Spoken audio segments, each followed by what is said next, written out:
I was a camp counselor and saw something I shouldn't have. Let me know your thoughts in the comments and please consider following. In the summer of 2014, I worked as a counselor at a sleepaway camp in northern Michigan.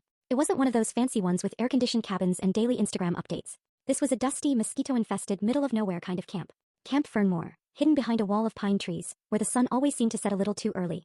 I didn't grow up going there, but my friend did. He convinced me to apply. Said it was a nice gig, free food, easy money, and the best summer of your life.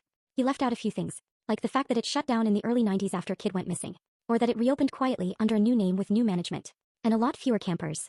I didn't ask questions. I was 19, broke, and needed the paycheck.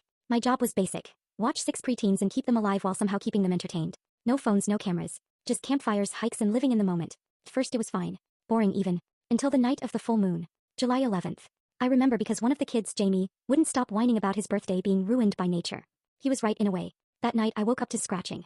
Not from inside the cabin. From the roof. Thought it was a raccoon.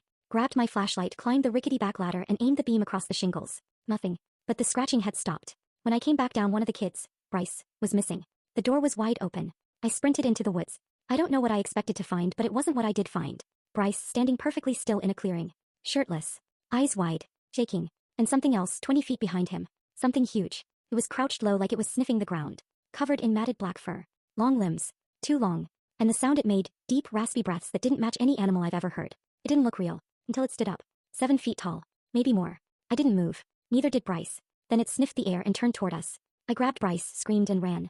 I don't think I've ever run like that in my life. Not even close. It didn't follow us. The next day the camp director said Bryce sleepwalked. Told me to stop scaring the kids with ghost stories. But here's the part I've never told anyone. Bryce wasn't the same after that. His eyes looked darker. He stopped speaking much. And on the next full moon, August 10th, he disappeared again. They found him 2 days later. Naked. Covered in blood that wasn't his. His fingernails were gone. Or changed. Camp shut down the next week. Knowing its background, it probably opened back up next summer. Logan and I swore not to talk about it. We both moved on. Or tried to. If you're thinking about applying to a camp in northern Michigan that doesn't show up on Google Maps, don't.